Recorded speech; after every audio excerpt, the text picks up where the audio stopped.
민중기 특별검사에 대한 의혹 제기, 그리고 야당의 비판, 지금부터는 이동학 전 민주당 최고위원과도 알아보겠습니다. 어서 오십시오. 네, 안녕하세요. 이 전 최고께서는 앞서 리포트에서 보셨는데 저 논란 어떻게 보고 계세요? 지금 특검이 한참 진행이 되고 있죠. 그러니까 김건희 여사와 관련된 여러 가지 종교와의 유착, 그리고 그 종교도 그냥 사이비 종교들과도 유착된다는 내부 비판도 지금 나오고 있는 상황이고요. 예. 그리고 또 뇌물받고 양평고속도로의 문제도 실제로 저게 그럴 리가 있냐라고 했었는데 심각하게 지금 나오고 있는 상황이에요. 그런 상태에서 민중기 특검을 공격하는 것은 정치적 의도가 있는 거 아니냐. 지금 메신저를 공격해서 실질적으로 그 정당성을 무너뜨리려고 하는 그 시도 아니냐. 이제 정치적으로 좀 보고 있고요. 예.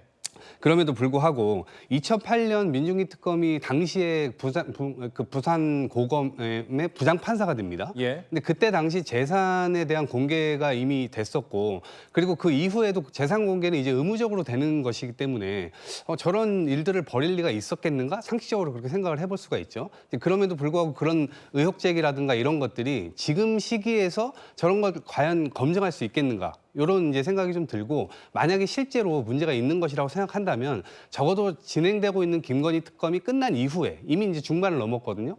그 이후에 그런 것들에 대한 검증을 해도 전 늦지 않다 생각합니다. 근데 장 대변인님, 그러니까 네. 지금 이 회사의 대표와 민중기 특검이 대전고 서울대 네. 동기다, 이런 부분 때문에 좀 의혹을 강하게 받고 있는 것 같아요. 예, 의혹의 이제 핵심은 두 축인 것 같은데요. 하나는 상장 폐지 직전에 이 비상장 주식을 매도함으로써 본인은 시세 차익을 올렸고, 나머지 주주들은 그런 정보에 접근을 못했기 때문에 손해를 본 거 아니냐. 그렇다면 정보 접근에 있어서 본인이 우월한 지혜에 있었기 때문에 사실상 이런 선택을 한 거 아니냐. 이 부분이 의혹이 물음표는 사라지지 않는 부분이 있는 것 같습니다. 예. 이거는 이것대로 민중기 특검이 대응해야 될 개인적인 의혹과 관련한 사안이라고 보고요. 야권 일각에서 그렇기 때문에 태양광 관련 주식 김건희 여사와 수사를 할 때도 이 부분을 일부러 뺀 거 아니냐까지 이야기했는데 이거 너무 억측입니다. 이렇게 함으로써 특검의 수사를 제동 걸려는 인상을 야권 스스로 자초하지 않으시길 바랍니다. 네, 이런 의혹 제기에 민중기 특검은 회사 관계자가 아닌 지인의 소개로 약 3천만 원에서 4천만 원을 투자했고 2010년에 증권사 직원 권유로 1억 3천만 원에 매도했다라는 입장을 밝혔습니다. 이민찬 부위원장님, 이 해명 어떻게 판단하십니까? 이 해명 자체가 좀 앞뒤가 안 맞는 것 같아요. 살 때는 지인이 추천해서 샀는데 팔 때는 증권사 직원이 팔라고 해서 팔았다는 게, 그러면 통상적으로 우리가 이해를 하면 야, 이거 주식 한번 사봐라 이렇게 누가 추천을 했다면 매도할 때도 그 지인이 그걸 얘기했다는 게 상식적이지 않을까요? 그래서 그렇기 때문에 많은 의심이 짙어지는 것이에요. 그 지인이 혹시나 이 회사, 상장 폐지된 회사의 대표인 민특검의 고등학교 대학교 동창 아니냐? 고등학교 동창이 미공개 정보를 제공해서 이 비상장 주식을 샀고, 그런데 추후 상장 폐지 직전에 이 미공개 정보를 알려줘서 막대한 시세 차익을 누린 것 아니냐, 이런 의심을 할 수밖에 없는 것입니다. 예. 저는 민중기 특검이 오히려 의혹을 키우고 있다고 생각을 해요. 왜냐면요, 이 특검이라는 게 특별한 검사잖아요. 특별한 권력을 갖고 전 정권의 대통령이나 대통령 가족을 수사를 하고 있어요. 그럼 도덕적으로 더욱더 흠결이 없어야 합니다. 그러면 이런 의혹이 불거지면 어떻게 거래를 했고 누가 추천을 했고 이런 걸 밝히면 될 일입니다. 그런데 언론의 취재에는 묵묵부답으로 아무 응답을 하지 않고 있어요. 저는 이게 양평 공무원 사망 사건 때와 같은 양상이라고 봅니다. 그때도 민중기 특검은 이렇다 할 입장을 내놓지 않았습니다. 지금도 똑같아요. 지금 민주당과 이 정권에서 비호를 하고 있다고 본인이 얼렁뚱땅 이 사건을 넘어가려 한다면 오히려 의혹만 커지고, 나중에 이 특검이 내놓은 이 결과에 대해서 오히려 전파성을 띠게 되고 많은 사람들이 신뢰하지 못할 수가 있게 되는 것입니다. 저는 민중기 특검이 지금이라도 이 내용에 대해서 소상히 밝히는 게 특검에라도 이로울 것이다, 이렇게 생각합니다. 지금 이 논란을 두고 국민의힘에서는 민중기 특검을 특검해라, 이런 목소리도 나오고요. 여당은 정치적 공세에 불과하다라는 입장입니다. 양당의 목소리 듣고 오죠. 타임라인을 보면 주식이 거래 정지되기 직전에 모두 매도하는 등 비공개 정보 이용 혐의가 보입니다. 민중기 주가 조작도 특검을 해야 합니다. 지금 국민의힘은 계속해서 특검을 특검하자라는 프레임으로 특검을 와해시키려는 움직임을 보이고 있는데요. 정치적 술수가 아닌가 이렇게 보고 있습니다. 구자영 부장님, 네. 물론 민중기 특검의 의혹을 밝혀야 하는 부분은 있다 하더라도 장동혁 국민의힘 대표는 이제 고발까지 예고를 했는데 네. 국민의힘 입장에서는 이 민중기 특검의 의혹을 쥐고 가는 게 판을 좀 바꿀 수 있는 기회가 될 수도 있겠다 이런 생각도 들어요. 네. 지금 국민의힘 입장에서는 이제 양평군 그 면장 사망 사건 그리고 민중기 특검의 이 주가와 관련된 그 의혹 사건 이런 것들이 불거지다 보니까 민중기 특검이 과연 이 김건희 특검에 대한 수사를 제대로 했느냐 이거에 대한 의구심을 가지고 오히려 이제 정치적 공세의 이 계기를 좀 삼고 있는 것 같습니다. 예. 그럴 수밖에 없는 것이 김건희 여사가 특검 수사를 받게 된 여러 요인 중에 하나가 재임 중에 도이치모터스 주가 조작과 관련된 석연치 않은 검찰의 수사가 이루어지지 않은 부분, 이 부분을 특별 검사를 임명해서라도 명명백백하게 진실을 좀 밝혀달라는 요구 아니었습니까?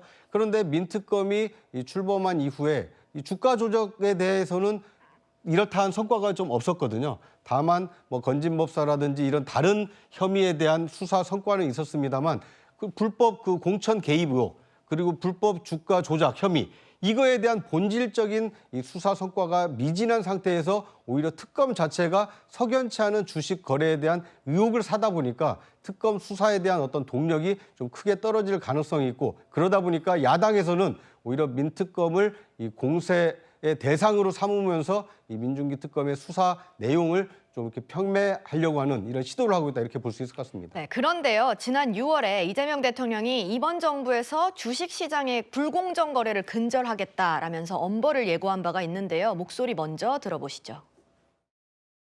이재명 정부가 들어선 이후로는 불법을 저질러서는 돈을 벌 수 없다.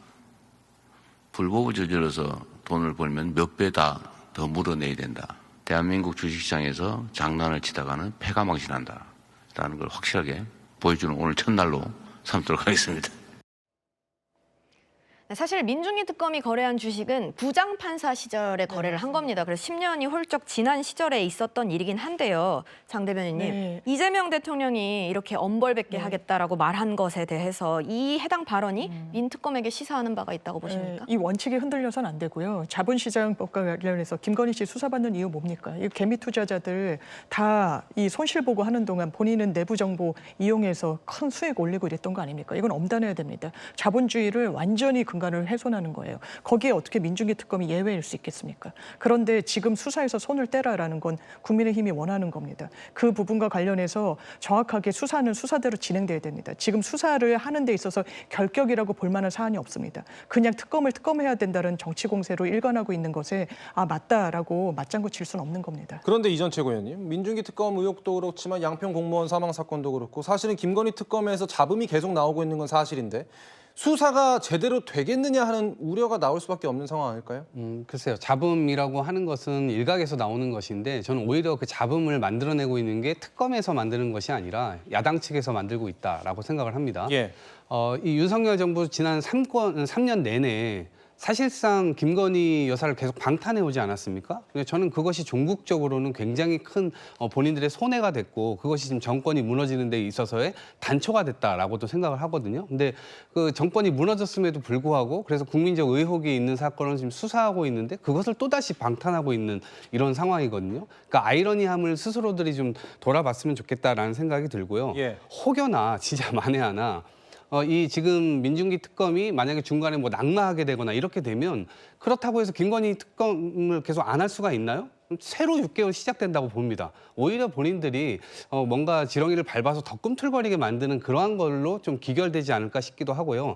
이렇게 이쯤에서 끝내는 게 아니라 민중기 특검은 특검대로 튼튼하게 계속해서 김건희 여사에 관한 수사를 진행해야만 한다고 생각합니다. 다음 주에 넘어가려고 했는데 이 부위원장님 반론을 들어야 되겠네요. 뭐 특검은 특검대로 수사를 하면 됩니다. 그리고 민중기 특검에게 제기된 의혹은 똑같이 수사를 받으면 됩니다. 특검은 특검의 일이 있고 개인에 대해서 발생한 의혹에 대해서는요 털구가 됩니다. 그런데 이 문제가 발생됐을 그 시점에요.